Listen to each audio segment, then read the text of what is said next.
Alhamdulillah. Boleh insyaAllah. Alhamdulillahirabbil alamin. InsyaAllah. Alhamdulillahirabbil alamin. Nahmaduhu wa nasta'inuhu wa nastahdihi wa nastaghfiruh wa na'udzubillahi min syururi anfusina wa min sayyiati a'malina. Man yahdihillahu fala mudhillalah wa may yudlilhu fala hadiyalah. Nashhadu an la ilaha illallah wa nashhadu anna Muhammadan 'abduhu wa rasuluh. Allahumma salli ala sayyidina Muhammad wa ala alihi wa sahbihi ajma'in. InsyaAllah kita sama-sama memulakan majlis tazkirah maghrib kita pada malam ni dengan kita membaca surah Al-Fatihah. A'udzubillahi minasyaitonirrajim. Bismillahirrahmanirrahim. Alhamdulillahirabbil alamin, arrahmanirrahim, maliki yaumiddin, iyyaka na'budu wa iyyaka nasta'in, ihdinas siratal mustaqim, siratal ladzina an'amta 'alaihim ghairil maghdubi 'alaihim waladdallin. Amin. Amin amin amin ya rabbal alamin. Yang saya kasihi Tuan Imam kita, yang dikasihi Tuan Bilal dan ahli-ahli jemaah, tetamu-tetamu Allah Subhanahu wa taala. Alhamdulillah bertemu kita lagi pada malam ini di dalam majlis tazkirah maghrib, kuliah maghrib kita pada malam ni, untuk kita sama-sama mendengar kisah-kisah daripada kisah-kisah para sahabat yang bilangan mereka sangat-sangat ramai, tapi kita akan ambil beberapa orang yang kebiasaannya kurang popular di dalam penceritaan ataupun dalam buku-buku, tetapi mereka ini telah menunjukkan, telah membuktikan bahawa mereka ini adalah orang-orang yang hebat, yang telah memberikan saham kepada Islam, yang telah ada peranan mereka dalam menyebarkan Islam di atas muka bumi ini. Pada malam ni, setelah daripada kita dahulunya kita telah mendengar kisah Sa'id bin Amir, kita telah mendengar kisah Tufai bin Amru Ad-Dausi, kita telah mendengar kisah Abu Huzafah, dan kemudian pada malam ni insya-Allah kita akan bersama-sama mendengar satu kisah sahabat yang memberi pengajaran kepada kita kerana jasa dan juga peranan dan juga contoh tauladan yang ditunjukkan oleh beliau, iaitu namanya adalah Umair bin Wahbi. Umair bin Wahbi bin Khalaf.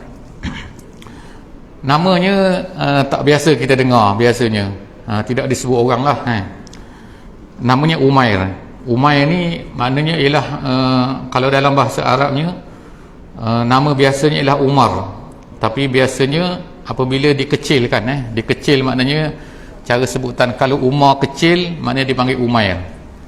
Kalau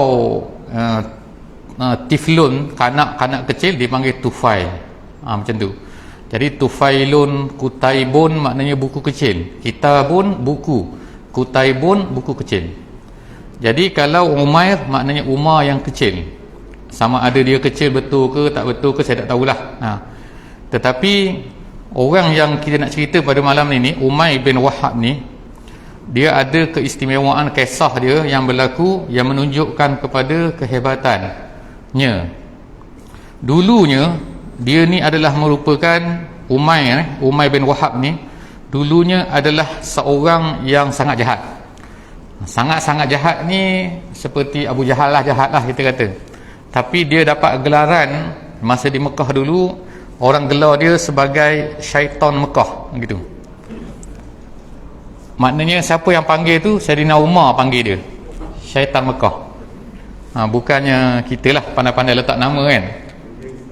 Kalau Abu Jahal, Nabi letak nama dia Fir'aun, Hazihil Ummah. Fir'aun ummah ini Abu Jahal. Tapi kalau syaitan Mekah, nama dia ialah Umair bin Wahab.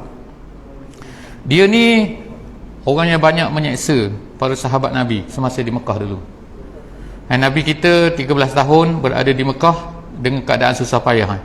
3 tahun yang pertama Nabi kita ni berdakwah secara rahsia. Bila Nabi berdakwah secara rahsia masa 3 tahun yang pertama, orang masuk Islam, orang tak tahu siapa masuk Islam pada masa tu 3 tahun yang pertama. Tetapi selepas daripada habis 3 tahun yang pertama, Allah Subhanahu Wa Taala turunkan satu ayat kepada Nabi kita sallallahu alaihi wasallam, iaitu fasda' bima tu'mar. Ayatnya fasda' bima tu'mar. Fasda' artinya ialah, wahai Muhammad, hendaklah sekarang ni kamu sebarkan secara terang-terangan apa yang telah diperintahkan oleh Allah Taala kepada kamu. Fasda' bima tu'mar. Jadi Nabi kita sallallahu alaihi wasallam tak banyak bantah. Tak adalah kata aku tak setuju ke, belum sampai masanya dan sebagainya. Sebab Nabi kita ni apabila Allah Subhanahu Wa Taala suruh satu perkara, dia akan buat. Itu maknanya contohlah kepada kita semua. Kita pada hari ini pun, kalau Allah Subhanahu Wa Taala menyuruh kita buat satu perkara, sepatutnya kita ni tak banyak dalih lah. Kalau tak nak buat, cakap aku malas. Jangan kata bini pusing gini lah kan. Kata tak nak buat kan. Sebab kalau menolak satu perkara yang memang tetap dalam agama, maka kadang-kadang perkara tu boleh membawa kepada orang yang menolak tu jadi kufur. Sebab apa? Seolah-olahnya mengatakan Allah Ta'ala ni tak tahu. Seolah-olahnya, walaupun kita tak sebut macam tu. Bila Allah Ta'ala menyuruh kita buat satu perkara, kita buat. Kita tak nak buat, kita cakap buatlah, saya tak mampu nak buat ataupun saya malas buat. Malas lain, tapi tolak lain.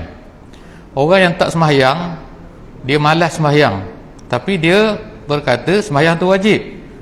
Itu jadi fasik dipanggil. Tapi kalau seorang tu menolak, kata tak wajib sembahyang, buat apa sembahyang ni, itu zaman dulu, ataupun sembahyang ni aku sambil-sambil bawa kereta sembahyang batin, tu jadi kufur. Walaupun kemungkinan dia sembahyang, tapi sembahyang dia pun tak jadi juga sebab dia kufur lah, keluar daripada agama. Itu dua keadaan. Jadi Nabi kita sallallahu alaihi wasallam, bila Allah Taala menyuruh berdakwah secara terang-terangan ni, satu benda yang susah sebenarnya, challenge sebab ada 10,000 orang sembah berhala keliling Nabi ni. Anak saudara dia, mak saudara ikut pandailah, macam-macam jenis family. Tapi Nabi SAW, bila Allah Ta'ala suruh, dia akan buat. Gitu. Jadi Nabi pun berdakwah lah. Bila Nabi mula berdakwah secara terang-terangan ni, orang yang pertama sekali menentang Nabi adalah Abu Lahab. Abu Lahab, bila Nabi naik ke atas bukit Sofa di Mekah tu, bukit Sofa ni bukan bukit macam bukit Silat, bukit Sipatir bukan. Bukitnya kecil je, macam bukit tu je lebih kurang tu, macam bukit dekat kedai ayat tu. Dengar mas surau ni balik ibadah, bukit juga dia panggil tu. Kita pergi di Mekah tu, ada satu bukit Sofa, tempat kita start set itu bukit Sofa tu. Tu je lah bukit Sofanya. Sebelah sana tu Marwah, tu je bukitnya, tapi Arab panggil Jabal. Nabi SAW naik atas bukit tu. Kemudian Nabi pun mengajak orang kepada Islam. Orang yang mula-mula sekali menentang Nabi, yang kutuk Nabi, dia yang berkata tabballaka ya Muhammad, celaka kamu hari ni kamu Muhammad. Tabballaka sairal ayam, dia kata kamu ni Muhammad, hari ni semua celaka kau. Dia kata. Jadi turunlah ayat tabat yada Abi Lahabin. Pada masa tu bila Nabi ni berdakwah secara terang-terangan, ajak orang kepada terang-terangan, bermulalah satu perkara baru yang tak berlaku sebelum daripada tu, iaitu orang-orang Arab Quraisy ni yang tak suka kepada Islam ni, dia mula tangkap seksa orang Islam. Orang Islam pada masa tu tak ramai, dalam 80 dia kata. Sampai Nabi last kali pun, last sampai 13 tahun, orang yang ikut Nabi ni sikit je, iaitu 300 orang saja, dia kata. 300 daripada 10,000. Jadi maknanya sini 3% je kalau ikut kiraan lah. Jadi orang yang menentang, orang yang menyeksa orang Islam ni ramai. Ketua-ketua dia, yang pertama sekali Abu Jahal lah, kemudian tu Abu Lahab, kemudian tu Umayyah bin Khalaf, kemudian seorang lagi ialah ni, nama kita hari ini ni, nama dia Umayyah ni. Dia rupanya satu kepala lah dengan apa, dengan Abu Jahal ni. Tapi macam mana dia masuk cerita malam ni tu kita dengar. Jadi mari kita dengar sama-sama cerita dia macam mana. Jadi dia ni dah banyak seksa ramai orang Islam di Mekah ni. Ramai dah mati ni di Mekah ni. Orang yang mati seperti contohnya Sumayyah mati. Sumayyah ni perempuan hamba dengan suami dia Yasir. Dia 3 orang, 3 beranak. Sumayyah, Yasir dengan anak dia Ammar. 2 ni mati. Perempuan Sumayyah ni mati kerana dibunuh, bukan dibunuh biasa-biasa. Dia apa ni, orang panggil apa ni, dicucuk kayu tu kepada kemaluan dia tu sampai masuk ke dalam perut dia tu, mati macam tu, kena sula panggil. Kemudian suami dia mati juga. Anak dia Ammar, anak dia dipaksa juga, tapi lepas dipaksa-paksa dia pun mengaku, dia kata itu Tuhan semua tu, berhala tu Tuhan semua. Lepas tu dia dilepaskan. Bila lepas dia menyesal, dia balik jumpa Nabi. Dia cerita kepada Nabi, aku dah buat macam ni, macam mana aku ni? Nabi tanya, hati kamu macam mana tadi? Okey tak masa kamu cakap tu? Kamu kata itu Tuhan tu, Lata Tuhan, Hubal Tuhan. Hubal tu nama berhala lah, Hubal, Lata, Uzza. Tu dia kata Tuhan. Hati kamu macam mana? Nabi tanya. Dia kata hati aku okey, cuma mulut saja. Nabi kata kalau mereka ulang lagi, tak apa, kau ulang lagi. Maknanya Nabi beri izin lah, selama mana hati tu bila keadaan terpaksa. Jadi orang yang jahat ni, yang menyusahkan orang Islam ni di Mekah ni, antaranya ialah Umayyah ni. Tu kena nak cerita kejahatan Umayyah ni.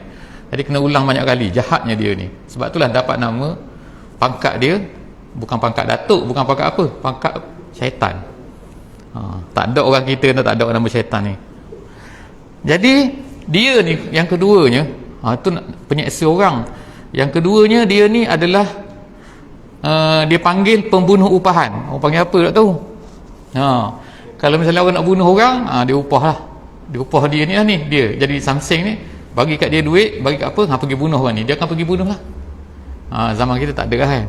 Saya dulu pernah tengok tu, orang kena bunuh ni, pembunuh upahan. Bila saya tahu tu bulan Ramadan di Kelantan, depan saya tu tengok tu kan, dia tembak orang dalam van depan saya. Dia tu nak pergi semayang tarawih depan saya tu, dia tembak naik motosikal, lepas tu syak lari. Bila cek masuk soal kau esok tu, rupanya pembunuh upahan. Dia kata daripada Thailand, dia lari tu ke Thailand lepas tu. Jadi ceritanya bukan orang nak cakap orang Thailand tu jahat, bukan. Nak kata dia lari ke Thailand. Tapi pembunuh upahan macam tu lah. Dia ni lah salah seorang dia. Kalau kita tengok cerita cowboy adalah pembunuh upahan tak ni style macam tu. Jadi dia ni. Jadi kenapa cerita pasal pembunuh upahan ni special dia? Lepas ni kita akan tengok lagi cerita dia insya-Allah. Jadi pada masa perang Badar, perang Badar ni berlaku pada tahun yang kedua, bulan Ramadan. Bulan Ramadan tahun yang kedua hijrah. Hijrah dah ni, kita dah sampai ke Madinah dah sekarang ni. Jadi Nabi SAW pun berlakulah peperangan macam ni. Sebelum daripada peperangan ini, peperangan Badar ni, dia ni seorang lagi, saya tak sebut ni, speciality dia ni.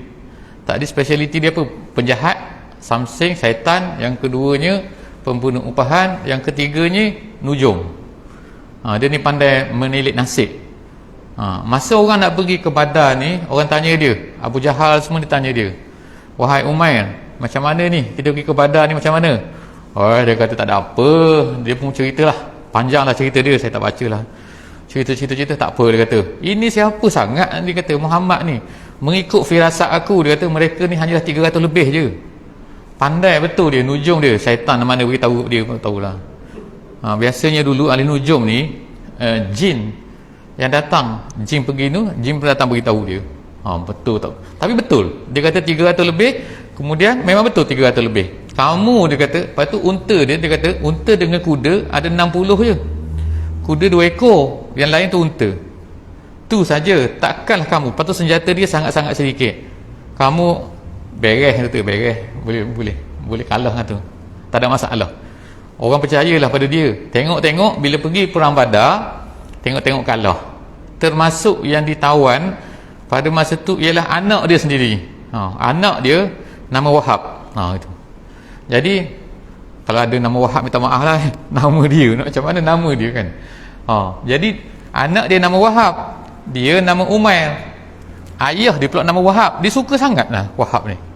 Dia ni Umair. Jadi anak dia tu Wahab bin Umair bin Wahab. Gitu. Jadi selepas daripada tu, dia kata selepas daripada anak dia kena tawan, dia balik lah anak dia ambil dia Muhammad, dia balik ke Mekah, dia sangat sedih. Jadi dia ni ramai family, anak-anak dia, isteri dia kena tanggung, dia kata. Lepas tu banyak hutang. Sekali tu dia pun pergilah, satu kali tu dia telah pergi ke Hijr Ismail. Jadi di Mekah tu, dekat Kaabah tu ada tepi tu ada Hijr Ismail. Kalau kita tengok gambar tu, orang pernah pergi ke Mekah adalah tengok gambar pun ada macam ladang kuda macam tu lah kot, lebih kurang ladang kuda orang panggil macam dia melengkung itu. Dia melengkung, itu nama dia Hijr Ismail. Jadi zaman Nabi tu, masa tu dah ada Hijr Ismail. Cerita timbul Hijr Ismail ini ialah sepatutnya Kaabah di situ, sepatutnya Kaabah sampai ke Hijr Ismail tu. Jadi tapi orang Arab dulu masa dia nak bina Kaabah, dia nak bina Kaabah masa Kaabah runtuh zaman Nabi tu. Bila Kaabah ni kena banjir, runtuh, jadi orang Arab ni, orang Arab zaman sebelum ni, masa zaman Nabi, masa Nabi kecil lagi, Nabi tak apa ni, tak dapat wahyu lagi, dia nak bina Kaabah, tiba-tiba duit tak cukup. Macam mana orang Arab ni kata duit banyak sangat, tapi tiba-tiba duit tak cukup nak bina Kaabah? Sebab dia terpaksa upah orang, seorang bernama Bakum nama dia. Orang tu daripada Rom, dia ni engineer lah, dia pakai engineer juga, tukang bina. Jadi dia nak bina Kaabah tu, dia minta duit, minta derma. Kenapa pula minta derma? Sebab dalam peraturan dia pada masa tu, undang-undang dia kata orang Arab Quraisy ni, kita nak bina Kaabah ni benda suci, jadi kita mesti gunakan duit yang suci saja. Duit riba tak boleh. Tahu pula dia kata duit riba tu haram, duit zalim orang tak boleh. Last kali sampai dia kata nak bina Kaabah tu sampai duit pun tak cukup. Artinya duit haram banyak sangat lah orang Mekah ni, gitu. Duit judi ke duit apa semua dia tak nak. Jadi tak cukup lah batu. Bila tak cukup batu nak bina Kaabah tu, jadi tak habis lah. Jadi sebab tu dia buat tanda situ. Tanda tu nama dia Hijr Ismail. Jadi dikira bahawa tu Kaabah juga tu, yang dalam kawasan tu. Sebab tu kalau kita umrah, kalau kita pergi buat tawaf, kita tak boleh masuk kawasan tu. Kalau kita masuk dalam tu, kita kira macam masuk dalam Kaabah. Masuk dalam Kaabah mana sah, sebab nak tawaf mesti luar daripada Kaabah, gitu. Tapi ada juga orang kan, dia pening-pening, dia tak tahu, dia kata kosong kat situ, kenapa tak lalu? Aku lalulah, kata. Dia pun pusing juga. Berat sungguh, macam-macam lah kita tengok orang di Mekah ni. Ramai orang pergi Mekah ni sebab ada duit kan, bukan sebab alim. Setengah tu kan, macam pelik-pelik betul negara mana tu jadi tu cerita dia. Jadi dia pun duduklah situ, tu tempat orang lepak lah kita zaman tu. Jadi tempat dia melengkung itu.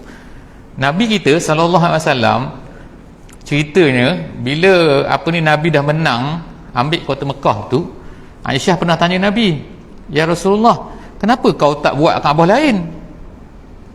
Maknanya runtuhkan Kaabah tu balik, bina balik Kaabah tu ikut yang asal, mengikut tapak Nabi Ibrahim. Nabi SAW kata, aku tak nak buat, dia kata. Sebab bangsa Arab ni mereka ni baru sahaja kenal Islam. Kalau aku buat macam tu, aku takut nanti orang akan kata bahawa Muhammad ni kerja dia ialah dapat Mekah untuk Kaabah. Tu. Jadi adalah situ kan, ulama-ulama sebutlah cerita dia. Jadi kita balik cerita ni, Umay ni, dia pun pergi situ. Pergi situ, dia pun duduk bersembang lah. Itu cerita dia ialah pada satu waktu duha, dia kata, satu pagi. Orang Arab ni sifat dia pada waktu pagi ni biasa tidur. Sampai sekarang pun macam tu kot pagi dia tidur tu. Jadi tengah-tengah hari baru bangun kot. Gitulah kot wallahu alam. Saya tengok orang macam tu juga kalau pagi-pagi tu sunyi semua, pukul 7 pagi, 8 pagi. Jadi terutama bulan Ramadan lah kata. Jadi dia pergi duduk situ seorang-seorang. Tiba-tiba ada seorang berjumpa dengan dia. Orang tu bernama Safwan bin Umayyah. Safwan bin Umayyah. Safwan ni orang kaya. Dia ni juga, Safwan ni juga adalah seorang yang balik daripada perang Badar. Kalah juga dia pun.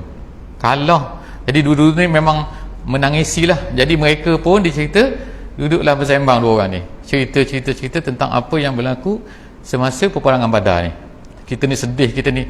Jadi Safwan tanyalah kepada Umay ni, kau ni, dia kata, kenapa kau tak bunuh je Muhammad, kan kau pandai apa ni, orang panggil apa, sniper, betul, sniper lah dulu kalau zaman sekarang lah penembak tembak Kennedy ke benda ni kan sampai tak jumpa-jumpa jadi kau pergilah bunuh Muhammad. Safwan berkata kepada Umay ni yang kita nak cerita malam ni masa ni tak Islam lagi dia ni. Kemudian Umay berkata, macam mana aku nak pergi, tak ada orang nak upah aku, hutang aku banyak, anak aku ramai. Dia kata, siapa nak jaga anak aku, isteri aku? Safwan pun pada masa tu dia kata, inilah masanya. Dia kata macam ni, dia kata, hutang kau aku settlekan, kau berapa ribu aku bayarkan. Itu yang pertama, sebab dia orang kaya. Yang kedua, Safwan dia kata kepada Umay ni, anak-anak kau tak apa, dia kata, kalau apa-apa jadi pada kau, aku uruskan anak-anak kau ni, aku beri makan semua, anak-anak dan juga isteri kau. Jadi apa lagi lah, dia kata Umay ni pun pergilah ambil balik rumah dia. Dia bercakap pada masa tu, dia kata dua orang tu saja, tak ada orang lain pun. Dia Kaabah pada masa tu, dia confirm lah, mana orang tak tahu. Tak ada CCTV, tak ada kamera, tak ada apa ni. Jadi lepas tu dia pun balik rumah dia, dia asah pedang dia, kemudian dia letak racun pada pedang dia. Tu cara orang nak pergi bunuh orang macam tu lah maknanya kan. Dia piak tu pedang dia ni tajam saya tak tahu orang pakai besi apa Kalau kita tengok orang bukan bunuh orang, minta maaf lah orang apa ni, pukul pancung lah Kalau siapa-siapa pernah tengok lah, atau tak pernah tengok, pergi Mekah tu adalah, nanti dia isytiharkan, kita akan pukul pancung. Lepas ni di Mekah tu ada satu padang tu, dia pancung tu, kalau tengok kita tak tahu, orang tak boleh tengok, dia muntah terus sebab dia nak cerita pisau pedang dia tu tajam maknanya kan. Dia cah macam tu, jatuh terus kepala dia, tinggal sikit je sini, terkulat macam tu terus. Lepas tu dia buku-buku naik ambulans tu, bawa lari lah. Maknanya pedang tu tajam, boleh jadi tajam macam tu. Jadi dia pun asah pedang dia, dia letakkan racun, dia pun pergi naik kuda dia, pergi ke Madinah. Pergi sampai ke Madinah. Sampai ke Madinah, cerita dia ni ialah dia sampai mula-mula sampai ke masjid. Pada masa tu Sayyidina Umar dengan kawan-kawan dia ni tengah lepok-lepok lah depan masjid tu, duduk depan tu, tengah bercerita. Dia kata dalam sirah ni, pada masa tu Sayyidina Umar ni sedang bercerita tentang kemenangan, kehebatan kita, kehebatan orang Islam lah semasa di dalam peperangan Badar. Sebab masa tu baru balik saja daripada peperangan Badar.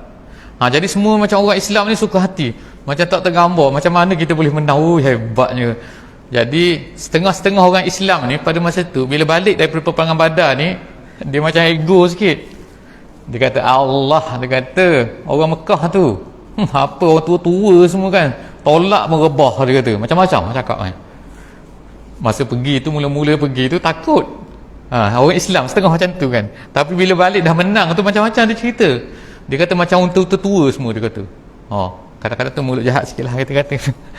Jadi tapi dia berbangga lebih, sehingga dalam hadis Nabi marah kepada mereka ni, janganlah ego sangat kan, mentang-mentang menang ni pun jadi sombong pula dah. Itu kan. Jadi memang menjadi, dia kata di Madinah tu selama berbulan-bulan, orang Islam tu yang hadir peperangan Badar, bila mereka balik dalam peperangan Badar tu, orang semua nak dengar cerita dia, berkerumun nak dengar apa kehebatan ginilah. Jadi banyaklah cerita-cerita tu tentang kehebatan dan juga pertolongan Allah Ta'ala dalam peperangan Badar ni. Antaranya macam malaikat tolong, macam bila mereka angkat pedang, tiba-tiba kepala dah putus. Kadang-kadang orang tu tak takut nak lari, dia pergi-pergi, orang tak lari. Dia kata tak lari, dia duduk di situ. Musuh-musuh tu, orang kafir tu, dia duduk di situ. Kenapa kau tak lari? Dia kata ada orang tahan aku, kata tak boleh lari. Siapa orang tu? Mana ada orang? Jadi Allah Ta'ala sebut dalam Quran bahawa Allah Ta'ala telah bantu dengan bi'alfin minal malaikati murdifin, dengan 1000 malaikat yang datang bertunda-tunda, maknanya berturut-turut datang datang untuk bantu orang Islam. Sebab itulah pada masa itu dalam peperangan Badar ni, tengok orang syaitan lari masa tu. Syaitan ada juga ikut dalam peperangan Badar ni. Syaitan pada masa tu menyerupai seorang yang bernama Suraqah bin Malik dan juga kabilah dia. Suraqah bin Malik ni, dia ni orang upahan juga dia ni. Dia jenis makan upah. Kalau kita sekarang ni orang panggil benda tentera upahan. Ada ramai tentera upahan tu. Yang mana dia ni maknanya dapat upah dia kerja, tak dapat upah dia tak kerja. Itu tentera upahan. Jadi Suraqah bin Malik ni tentera upahan. Dia tinggal di padang pasir. Tapi syaitan pada masa tu nak bagi semangat kepada Abu Jahal ni, mereka telah menyerupai syaitan, iblis menyerupai dengan Suraqah. Jadi dia join sekali dalam peperangan Badar tu bersama dengan tentera kafir. Bila malaikat datang, Suraqah yang iblis tadi ni, dia nampak apa? Nampak malaikat tu. Sebab tu dia cabut lari. Dalam Quran Quran sebutkan, kamu nak lari ke mana? Dia kata, aku tengok, dia kata, ma la taraun, dia kata, aku nampak apa yang kamu semua tak nampak. Apa dia? Malaikat. Jadi sebab tu dia cabut lari. Tu Suraqah bin Malik.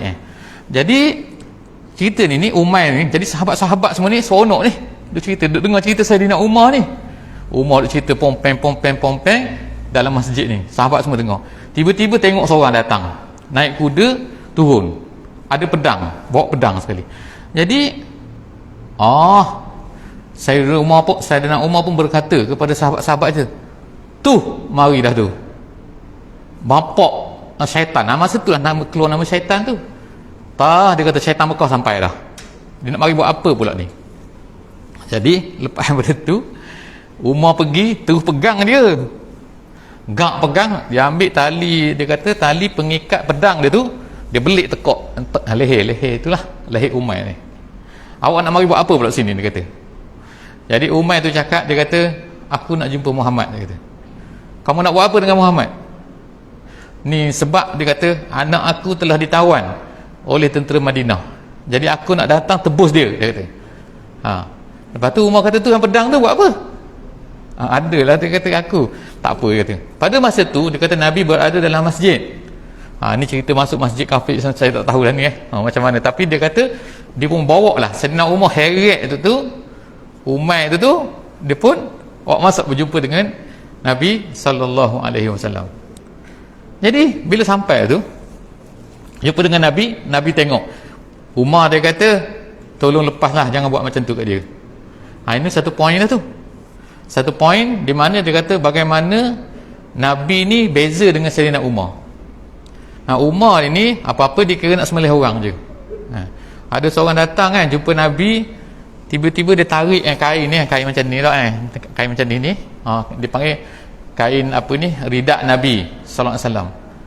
Dia tarik kuat-kuat ni. Kemudian Saidina Umar tengok, sehingga dia kata tertinggal bekas ni, bekas apa ni, berbekas merah pada leher Nabi. Dia kata Saidina Umar marah terus, dia ambil pedang. Tapi bagus sikit Saidina Umar ni, dia minta izin dulu. Dia kata, ya Rasulullah, boleh tak benarkan aku nak sembelih dia ni? Kira nak sembelih tu, apa-apa sikit nak sembelih. Jadi Saidina Umar, Nabi SAW kata, jangan. Dia kata, dia ni orang yang datang pada Nabi tadi tu, dia nak minta hutang. Dia kata keluarga Abdi Muttalib ni memang kalau hutang orang tak bayar, dia kata. Jadi Nabi nasihat kepada Saidina Umar. Nabi kata, wahai Umar, dia kata, eloknya awak cakap macam ni. Awak cakap kepada aku suruh bayar hutang, cakap kepada dia kalau nak minta hutang, minta lah elok-elok, jangan main tarik-tarik macam tu. Gitu. Jadi tu nak kira ganas dia tu. Tapi lembutnya Nabi. Jadi sampai sekarang ni Saidina Umar tadi pun, yang tadi ni dia ambil tali pedang dah tu, dia ikat leher Pakcik Umar tu. Jadi dia pun lepas Umar. Jadi dia pun lepas. Daripada lepas tu Nabi SAW pun bertanyalah kepada Umar ni, hai Umar, dia kata, orang Arab ni satu keistimewaan lah saya tengok kena. Maknanya kalau cerita apa-apa, kalau dia jumpa mana dia tahu. Dia tahu apa? Dia tahu orang ni nama apa kan. Kalau kita tak ingat tu Padahal kalau di Mekah tu ramai 10,000, dia boleh tahu semua tu. Orang Madinah pun boleh tahu. Ni orang ni macam tu kan. Dan dia tahu kabilah dia. Tu hebatlah orang Arab kan. Bukan sekadar orang. Kalau kita baca dalam peperangan Badar tu, sehingga sampai biji tamar biji tamar isi dalam tu butir panggil. Bukan biji yang kita makan-makan ada dalam tu. Tu orang Arab sampai tu pun dia tahu tu. Dia tahu apa? ni daripada mana ni? Tu cerita dia. Sebab cerita dia ada tu kan, masa peperangan Badar ni, dia orang Abu Sufyan tu balik daripada Syam tu, dia balik tu tiba-tiba dia jumpa tahi unta. Dia jumpa tahi unta, dia ambil tahi unta tu. Tahi unta tu dia kata tahi unta tu masih panas lagi. Panas tu maknanya barulah, bukan sampai kering. Jadi dia ambil tahi unta tu, dia kenyek tu. Dia apa tu lecek macam tu. Dia tengok dalam tahi unta tu ada biji tamar. Sebab unta orang Arab ni dia beri makan tamar. Dia tak nak beri makan apa beri makan tamar lah. Dia bawa tamar banyak. Jadi dia beri makan unta. Jadi bila unta tu buang, adalah biji tamar dalam tu. Jadi bila dia cek tu, ni Abu Sufyan ni, dia tengok tu, dia kata ni tamar Madinah ni. Bermakna ada tentera Madinah di area ni. Sebab tu maknanya nak cerita orang hebat lah orang Arab ni, dia boleh tahu unta tu daripada mana. Sebab unta ni makan, kalau kita tak tahulah biji rambutan yang daripada temburung ke miri ke, tak tahulah ni kita. Ni dia boleh tahu semua. Tu cerita. Jadi dia ni Umair ni dia tahulah. Umair, dia kata ni penjahat ni. Jadi dia pun, Nabi SAW pun panggil dia, Umair mari sini, dia kata. Dia pun marilah. Awak datang ni nak buat apa Umair? Dia beritahu, dia kata Muhammad, mula-mula sekali dia ucapkan satu benda. Bila dia jumpa Nabi tu, lupa nak sebut. Dia sebut An'im sabahan. Dia bagi macam tu. An'im sabahan tu, kalau kita ni selamat pagi lah, gitu. An'im tu selamat, sabahan tu pagi. Dalam buku-buku sirah dia kata itulah cara ucapan yang diucapkan oleh sesama orang Arab sebelum daripada Islam. Jadi bila dia jumpa Nabi, dia kata An'im sabahan, selamat pagi. Nabi SAW kata apa pada dia? Nabi kata tak payah sebutlah benda tu, kami ada ucapan lain yang lebih baik, kata, yang Allah Ta'ala dah beri pada kami. Jadi dia kata apa dia? Assalamualaikum, Nabi kata. Jadi kan tu doa kan, Assalamualaikum. Ini pagi selamat, apa benda kata? Awak tak selamat tak tahu, gitu kan. Jadi An'im. Jadi rupanya cara selamat pagi ni dah lama dah. Ucapan tu disebutkan dari zaman sejak daripada 1400-1500 tahun dulu lagi. Jadi Nabi SAW kata pada dia, Nabi kata, "Taklah, kami ada ucapan lain lagi. Assalamualaikum, lebih baik daripada awak tu." Okey, jadi sekarang dia pun tanya, "Awak datang nak buat apa Umair?" Dia jawab, dia kata, "Aku datang ni sebab anak aku." Dia kata, "Anak aku yang aku bernama Wahab tadi tu telah ditawan oleh tentera kamu. Jadi aku nak datang ni nak tebus dia, dan kalau tak boleh tebus, aku nak minta supaya kau buat elok-elok lah sikit pada dia. Dia anak aku, nama Wahab. Dia nama Umair bin Wahab." Jadi Nabi SAW kata, "Okeylah, tak apa. Dah tu yang pedang tu nak buat apa?" Tak ada apa-apa, dia kata. Ni biasa je bawa. Tak, dia kata. Awak cakap elok-elok, dia kata. Aku tahu apa yang awak telah bercakap dengan Safwan, dia kata. Pada masa ni dah start lah, kalau kita kata terkejut beruk lah dia ni kan. Sebab apa? Mana dia kata, mana ada orang tahu, dia kata. Pada masa tu aku dan Safwan sahaja. Aku dan Safwan bin Umayyah sahaja yang berada masa tu di tepi Kaabah ni. Macam mana Muhammad dia boleh tahu? Lepas tu Nabi kita SAW telah cerita dengan detail apa yang berlaku perbualan, start daripada mula sampai kepada akhir. Start daripada mula. Betul tak Nabi tanya, kamu masa dekat Kaabah dengan Safwan tu, kamu bercakap-cakap mengenai kekalahan kita di Badar, kekalahan awak lah. Betul, dia kata. Lepas tu kamu cakap macam ni. Betul. Kemudian kamu cakap kamu ni ada hutang. Betul tak? Betul. Kamu beritahu pada Safwan, kemudian Safwan kata Safwan akan bayar hutang kamu semua. Betul, betul. Kemudian dia kata, betul tak Safwan akan nak jaga family kamu kalau kamu nak boleh bunuh aku? Betul tak? Dia kata betul. Habis tu macam mana dia pun pada masa tu dia kata terus apa? Asal yang dia kata nak bunuh Muhammad ni tu tak jadi, dia kata. Betul lah, kata. Sekarang dia kata asyhadu an la ilaha illallah wa asyhadu anna Muhammadar Rasulullah. Terus masuk Islam pada masa tu. Nabi SAW pun pada masa tu panggil pada sahabat, takbir lah pada sahabat ni. Lalu Nabi pun panggil lah apa ni, sahabat-sahabat semua. Nabi kata, faqala alaihi salatu wassalam, faqihu akhakum fi dinihi wa allimuhu al-Quran wa atliku asirahu. Nabi kata 3 perkara. Yang pertama, ajar saudara kamu ni Islam. Maknanya dia ni barulah, kalau kita sekarang panggil mu'allaf lah kan. Orang panggil mu'allaf ni berapa lama mu'allaf ni? Dia mu'allafnya tak ada masa. Kadang-kadang maknanya mu'allaf ni ialah orang yang dekat dengan Islam, orang yang tak kuat lagi, orang tak keyakinan dia lemah lagi, jadi kita ajarlah. Mungkin setahun, mungkin 2 tahun. Jadi sampailah dia pandai. Jadi macam ni. Tapi Nabi SAW ni, bila orang tu masuk Islam, terus dia suruh ajar. Lepas tu Nabi bukan suruh seorang, Nabi kata alimu akhakum, terus dia panggil perkataan situ. Kalau dia sebut lah apa ni, kalau kita boleh ambil, Nabi SAW terus namakan orang yang baru masuk Islam tu sebagai saudara.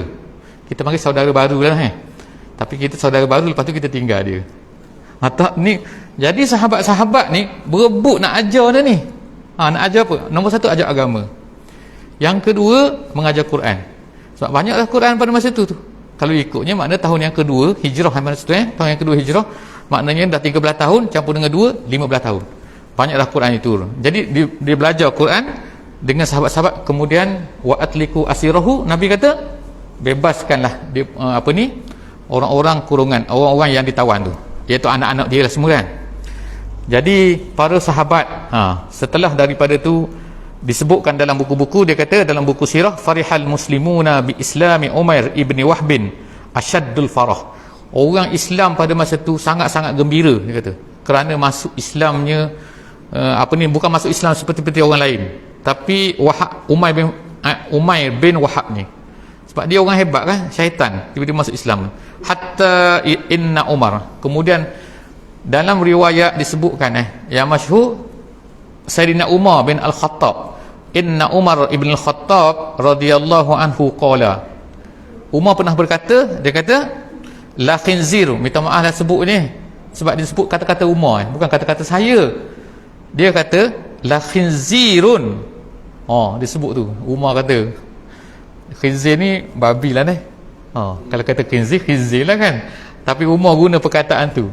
Umar kata la khinzirun kana habbu ilayya min Umair ibni Wahbin. Dulu Sayyidina Umar kata ni syaitan ni, kata ni Umair ni lebih aku dia kata aku lebih sayang babi, dia kata, daripada Umair ni, kata Sayyidina Umar. La khinzirun adalah babi itu, saya terjemah kana ahabbu ilayya, lebih aku sayang min Umair dulu. Hina qadima ala Rasulillah sallallahu alaihi wasallam, ketika dia mula-mula sampai tu, pada masa tu aku masih lagi rasa babi lebih baik daripada dia. Kemudian dia kata wahwal yaum, kemudian Umar kata pada hari ni, tengok tu berapa minit baru tak ada sekejap, sampai-sampai tu masuk Islam. Lepas tu Umar kata kepada dia wahwal yaum, sekarang ni dia kata ahabbu ilayya min ba'di abna'i, dia lebih sayang daripada anak-anak aku sendiri. Jadi maknanya boleh berubah macam tu sebab itulah kita tengok kan, macam mana kita tengok dalam YouTube mana-mana kan, kadang-kadang ada orang kan tengah ceramah, tengah apa, lepas tu dia masuk Islam kan. Jadi sepatutnya kita ni kena bagi support gitu kepada orang baru masuk Islam tu. Kita peluk dia, apa benda kan, bagi hadiah ke, macam tu lah kan. Kita kena nampakkan bahawa dia ni baru berpindah, daripada seolah-olah macam berpindah, sebab dia tu lebih baik daripada setengah-setengah daripada kita. Sebab bila seorang tu masuk Islam, automatically dosa-dosa dia, walaupun jahat macam mana, syaitan apa, semua terhapus. Kita ni macam-macam benda bawa lah kan, heret ni lah, heret benda-benda kotor macam-macam sekali kan pada kita ni, tapi dia tu macam bersih. Macam tu lah. Jadi maknanya cantik, maknanya kalau orang macam tu dia baru masuk Islam, makna kita suruh minta dia ni berdoa lah benda kan. Sebab apa? Masa tu dia bersih macam budak. Kalau kita budak kecil baru lahir, tak pandai bercakap kan. Ini dia baru masuk Islam, maknanya dia bersih. Sebab apa? Islam menghapuskan semua dosa-dosa yang terdahulu yang ada pada seseorang tu. Jadi selepas daripada tu Umar kata, aku pada hari ini, dia kata ahabbu ilayya min ba'di abna'i. Selepas daripada tu apa dia buat ni? Sikit lagi cerita kan. Jadi Safwan ni pun, dia pun belajarlah Islam dengan minta maaf Safwan pula dah. Apa ni, Umair tadi, Umair. Jadi Safwan tu jahat tadi tu, kawan dia yang jahat tu. Jadi Umair ni pun dah belajar Islam, sudah belajar Islam, dia pandai sikit, dia pun beritahu kepada Nabi sallallahu alaihi wasallam, ya Rasulullah, Di Mekah tu ramai, dia kata, orang hormati aku. Yang Safwan ni, kawan dia ni duduk di Mekah, kawan dia ni duduk tunggu ni, cerita. Sebab masa tu tak ada WhatsApp, tak ada apa, tak ada Telegram, tak ada apa, telefon. Dia tak tahu kan, tunggu setiap hari, dia tunggu di luar Mekah tu, dia tunggu orang balik bawa cerita, Muhammad ni dah kena bunuh belum, Muhammad kena bunuh belum. Sebab ni Umair dah pergi ni, tunggu dia. Orang Quraisy tanya dia, awak ni Safwan tunggu apa? Dia kata, nanti akan ada satu berita yang akan menggembirakan kamu semua, dia kata. Tengok, jadi dia ingat berita tu ialah Muhammad kena bunuh.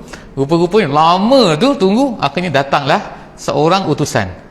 Dia kata, awak tahu tak tentang cerita tentang Umair dan Muhammad? Tahu. Dia kata, apa jadi? Umair dah masuk Islam. Dia pening kepala tu kan, dia malu nak cerita kepada orang-orang Mekah ni. Jadi tu kisah dia. Umair lama-lama Umair pun balik. Umair balik, dia mengajar Islam pula kepada orang Mekah tu. Dia kata, apa-apa jadi pun aku tak kira, dia kata, di Mekah ni aku akan ajar Islam kepada penduduk Mekah ni. Sampailah, dia kata, sampai Fathu Mekah. Jadi sekarang ni kita sampailah kepada tahun yang ke-8. Nak habis ni cerita dia, sampai tahun yang ke-8. Tahun yang ke-8 Nabi kita sallallahu alaihi wasallam diberi oleh Allah SWT menang di kota Mekah tu. Jadi bila menang di kota Mekah, Safwan tak, di kawan dia ni, kawan Umair ni tak Islam lagi. Dia lari, dia takut, dia lari ke laut, duduk tepi laut. Dia kata, ada setengah riwayat kata dia nak terjun laut tu. Dia nak terjun laut. Jadi sikit lagi, jadi Umair ni kata kepada Nabi, ya Rasulullah, kata, tolonglah, dia kata, janganlah apa-apakan dia kata, apa-apa ni. Nabi kata, okey, dia kata, kamu pergilah jumpa sahabat kamu tu Safwan. Dia pun pergilah jumpa. Dia kata, Muhammad kata bagi garanti. Tak, dia kata, aku tak percaya. Sehinggalah dia kata, awak bawa bukti. Apa yang dia ni ialah, dia pun pergi balik pada Nabi. Tu jauh tu, Jeddah dengan Mekah tu kan, kalau zaman dulu lah kan, ni bukan pergi main sebelah tepi tu. Jadi dia pergi balik, dia kata, ya Rasulullah, dia tak percaya kat aku. Dia kata, okey. Nabi pun cabut serban dia, bagi kepada Umair tu. Ambil Umair, bawa kepada Safwan. Jadi pergi kepada Safwan. Lepas tu Safwan barulah percaya. Kemudian Safwan datang dan Safwan pun masuk Islam juga. Itulah cerita kita pada malam ni, sebahagian daripada kisah Umair bin Wahb bin yang telah masuk Islam, dan yang dulunya sangat jahat, masuk Islam, menghapuskan semua dosa-dosa dia. Masya Allah. Jadi cukup setakat tu. InsyaAllah jumpa lagi minggu depan, InsyaAllah, dalam kisah yang lain pula. Wallahu a'lam bissawab. Kita tangguh InsyaAllah dengan sama-sama baca surah Wal Asr.